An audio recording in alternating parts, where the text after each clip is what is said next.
This is a place I never expected to visit, and one I knew almost nothing about. Uzbekistan, a new country with an ancient soul, independent only since 1991, but sitting at the heart of one of the oldest crossroads on Earth. For thousands of years, caravans passed through here carrying silk, gold, and ideas between Asia, the Middle East, and Europe. Empires rose and fell, and somehow this land, Persia, Mongols, Russia, endured them all. It's a confusing history, but one thing's clear. This country has been a meeting place for the world's greatest cultures, and it still feels that way today. Uzbekistan is located smack dab in the middle of Central Asia, and this was my first time visiting this entire region of the world. It's one of the only double landlocked countries on Earth, and like its neighbors, it only gained independence in 1991, previously being part of the Soviet Union. I would be visiting 4 unique cities over 9 days, starting in the city of Khiva and its walled inner city called Kala, which hasn't changed much in the last 2,000 years. I came here not just to see the monuments, but to understand what life really looks like now, in a place where the past is still very much alive. Kala was a prominent stop on the Silk Road, the last resting place for caravans before they headed across the desert to Persia. It has been protected as a World Heritage Site since 1990. And a fortress encircles the city, which means a walk along its walls is a must. Coming here is like stepping back in time. We are walking inside the top of this fortress, and I feel like I'm in a century-long past. This area was heart and center of the Silk Road, so it was a very prominent spot for trade, for the mixing of cultures, and nowadays it's been preserved as a UNESCO World Heritage Site for its protection of so many Islamic sites, so much ancient architecture and culture. Now, there are still about 2,500 people that live within this fortress wall. There are hotels, and there are lots of buildings, schools, and 2 palaces. I want you to check this out. Right now I am walking on thousands of years of history here. This little section is part of the original Silk Road, dating back thousands of years. And these are wagon tracks from millennia ago, from different caravans that would come through this city. Now, the Silk Road spanned 4,000 miles, connecting the eastern edges of China with the Roman Empire. It wasn't just land routes, it was also sea routes. And there wasn't just one, there were multiples. One of the routes came right through the heart of Khiva. And that's why this fortress was built here, because it was such a popular trade route along this section of the world. Pretty cool to be walking along this part of history, thousands of years of it right under our feet. The old city protects more than 250 structures. 53 of those are madrasas, or schools. The one that I'm in right now closed around 1979, and nowadays is a hotel where travelers just like us can come and stay. Along with madrasas and hotels, there are also 2 palaces here. Throughout many of the buildings here, you'll see this blue and teal tiling, which actually signifies purity. This palace actually has history that dates back to the 13th century. The city itself goes back more than 2,500 years, according to archaeological records. So about 4 years ago, they actually started excavating more of this area, uncovering some of the prayer rooms and other rooms within this palace. This fortress is seriously old. Right now, I'm in an area where you can see the oldest part of it, built between the 4th and 3rd century BC. And if you get close to this wall, you'll see the mud and straw, which are the main ingredients here in all of the structures. Wandering the streets here, I have been in awe at the artisans making everything from wooden boxes to shawls, hats, and carpets. You definitely won't find anything shipped in from China here. Having been isolated for so many decades, the Uzbek people still make things from hand, whether that's the shirt on their backs or the breads and juices they consume. Fur hats are a popular commodity here, and it goes back centuries, because when people were first living here, the men would wear these sheepskin hats to protect them not only from the heat, in the winter from the cold, and in the other times of year from the blowing sand. And that means today you can actually find an assortment of fur hats here of all kinds. Now, Uzbekistan is a huge producer of cotton, silk, and also gold, so there is a lot of shopping to be had here. They've been making fine silk carpets here for almost as long as this has been a fortress with natural dyes. Right now I'm in one of the silk carpet making workshops here within the fortress. These are all the different natural colors that they actually use to dye the fabric.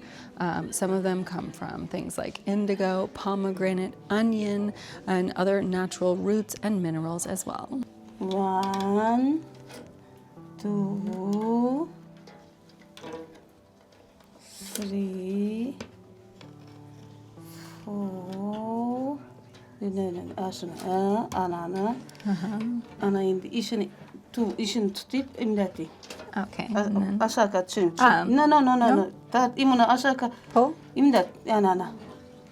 Yes. Indi bir imanda. Cut.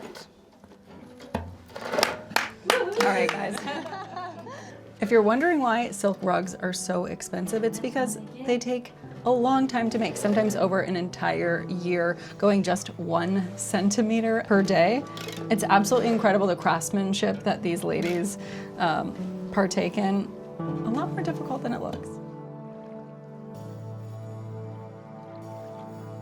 Jumping in here with a little interruption from our video today. Now, if you are coming to Uzbekistan, you will definitely want to dress a little bit more modestly. This is a majority Muslim country, and it is important to respect the local customs and cultures when coming to a country outside of your own. And speaking of fashion, this video is brought to you today by Quince. Now, I have been loving this brand. They're a direct-to-consumer brand, and they have everything from clothing and apparel to household items like rugs, art, bedding, and even things like electrolytes, dry shampoo for your hair, and a lot of accessories as well. Some of the things that I'm loving from this brand include this silk cami, which I actually have in 3 colors. I also love this Italian leather handbag and this neoprene duffel, which is actually made from 100% recycled water bottles.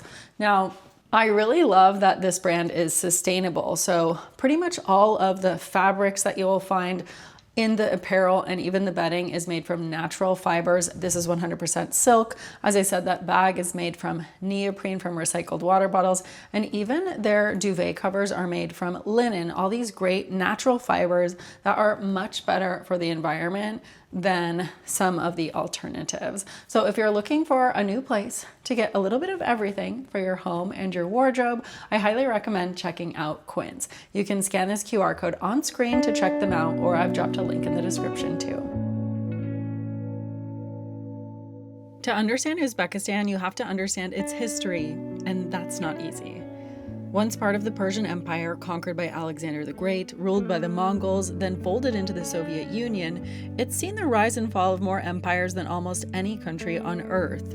Each left a mark in the language, the food, the architecture, even the DNA of its people. When the Soviet Union collapsed in 1991, Uzbekistan finally became independent, young, proud, and ready to reclaim its place on the map. Today, that mix of old and new defines everything here, a nation rediscovering itself while still holding on to the tradition that makes it timeless. From Khiva, I've traveled 6 hours by car to the ancient city of Bukhara. This is the educational and spiritual center of Uzbekistan, spanning 2,500 years of history. And I'm starting at one of its most famous icons and oldest structures, a fortress called the Ark. Today, the Ark is a museum and pays homage to the many centuries of differing rulers, religions, and ideas that have passed through these lands. This fortress is known locally as the city within a city. It was the place where the rulers lived, and many of the members of the government as well, sometimes up to about 2,500 people, lived within this complex. And right where I'm standing now are ruins. This area has been destroyed and rebuilt many, many times, but in 1920, when the Russians invaded, they destroyed most of this complex, with just what's behind me remaining.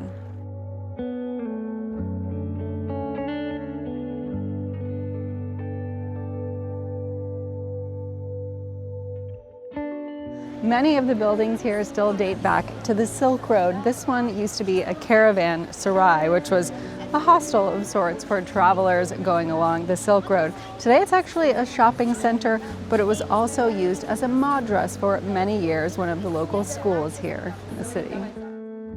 Bukhara was a major meeting point on the Silk Route and a major medieval center for Islamic theology and culture. It still contains hundreds of well-preserved mosques, madrasas, bazaars, and caravanserai dating largely from the 9th to the 17th centuries.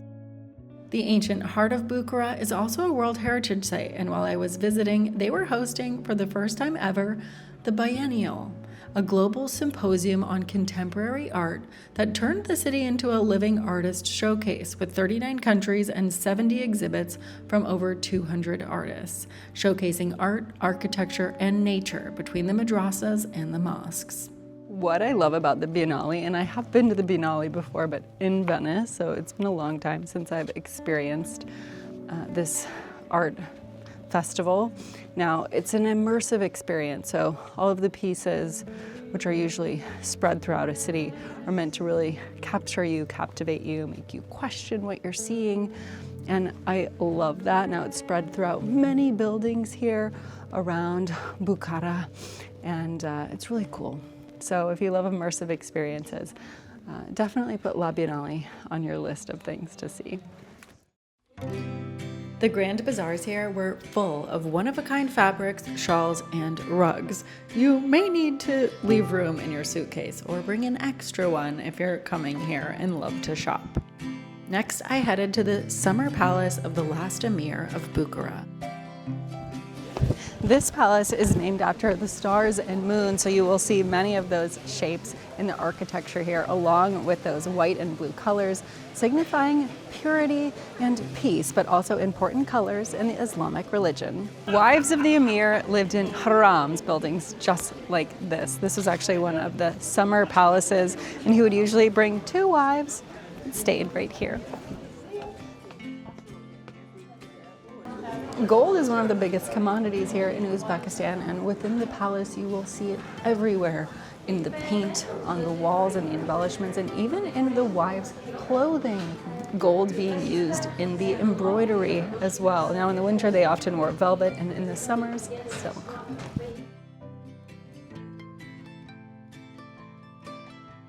About half the population here in Uzbekistan works in agriculture. Everywhere I have been, I have seen fresh fruits and vegetables on the side of the road. And so far the things that I have eaten have come from fresh, local ingredients. You know I love a cooking class, so that's what we're going to do right now, is learn how to make some of the traditional Uzbek dishes that I have been tasting on my trip here. My cooking class was at a local craftsman center that also gave master classes on art, wood carving, embroidery, and tea drinking, long-standing traditions here in Uzbekistan. We are making a couple of dishes, but right now we're making samsa. This is basically a filled pocket, kind of like a samosa. We're going to be filling it with pumpkin and then also some fresh herbs. Really good in the summer for actually keeping you a little bit cooler. So there's some mint in here, some onion. And salt. First, I added spices to the pumpkin, combined the ingredients, then got to work rolling out the dough and cutting small dough squares that would get 2 different kinds of fillings. While I was making the samsas, the other ladies were helping make plav, a rice and meat dish, and get bread baked in the large open stone ovens. Most of the dishes here in Uzbekistan are very meat-centric, so I love that these are vegetarian. And I can't wait to try one. One of the things that I love about this country is just that everything is still done traditionally.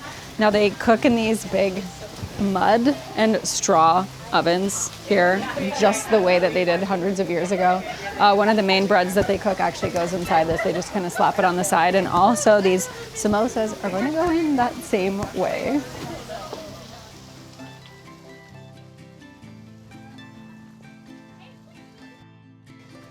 All right, my turn. They only gave me one just in case it doesn't go well. Success.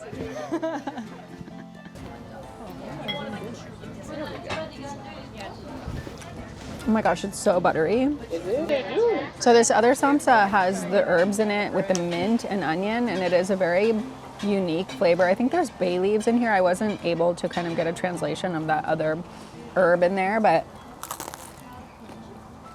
really unique flavor. I don't know if I've tasted anything quite like this before. And this is the one that they eat in the summer because it actually helps them keep cool in some way. I feel like every culture has a fried rice of sorts. And here in Uzbekistan, they have one called pulav. This is it.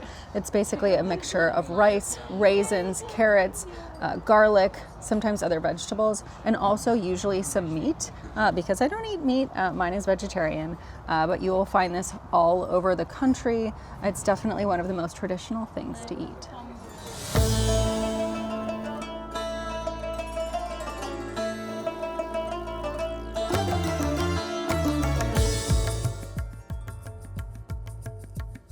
You might be surprised to find out that Uzbekistan has its own high-speed train, and that's just how I'm getting to the next stop. As well.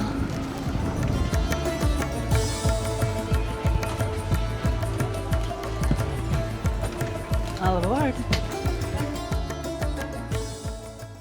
I have arrived in a brand new city here, Samarkand.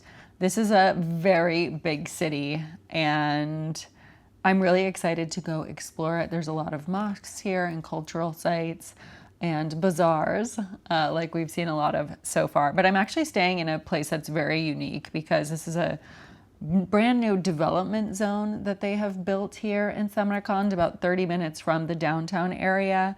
And it's unlike anything I have seen so far in Uzbekistan. It is very modern, it is very green, there are big fancy hotels, kind of what they call a wellness zone. So there's this huge man-made moat outside that you can take boats in. I saw earlier today that they're actually going to have a Skull or Crew here as well at some point. There's a big biking and walking path, and there are wellness hotels on both sides of this water body. This has been such a stark contrast to the other cities I've visited so far in Uzbekistan, so I'm really eager to go and see what the downtown area looks like.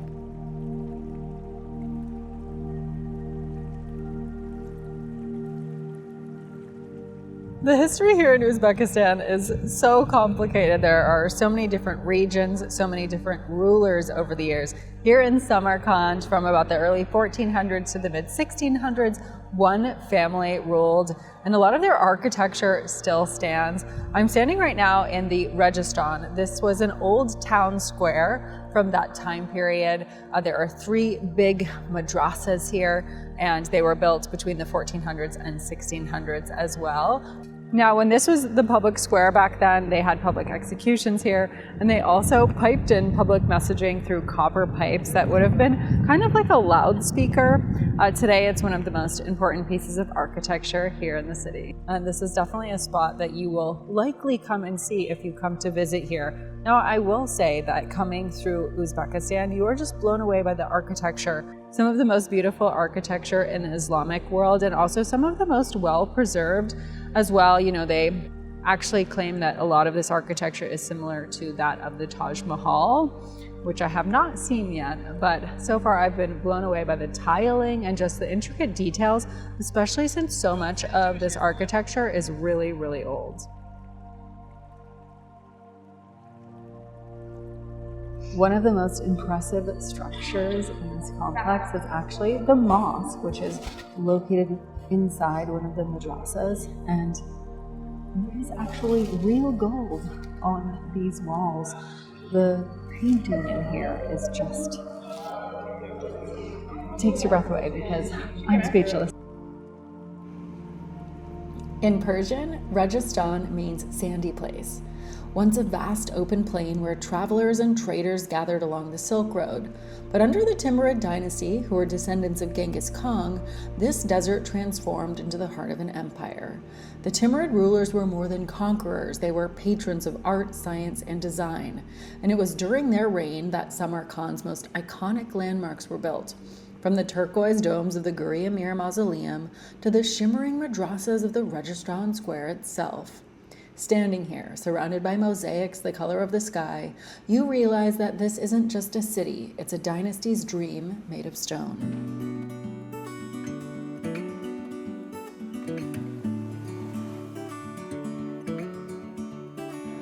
Uzbekistan is a photographer's dream come true, especially for content creators, because of all this beautiful architecture. One of the other really popular places for people to come here in Samarkand is the Necropolis, where many members of one of the royal families were buried. They wouldn't usually advocate for coming to do photography at a place where people are buried, but the architecture here is just fantastic. Also built between the 13th 15th centuries. You'll have that same kind of blue, teal, and white tiling everywhere. It's got a small, narrow hallway here that just makes for some fantastic angles, and you're gonna love it.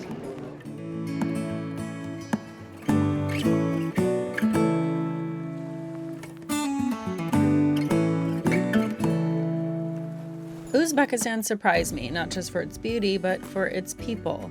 From Khiva's fortress walls to Samarkand's turquoise domes, I found warmth, hospitality, and a sense of pride that's impossible to ignore. This is a country still writing its story, ancient, modern, and full of hope. And maybe that's the magic of the Silk Road. It never really ended. It just changed shape into people, ideas, and connections that still tie us together.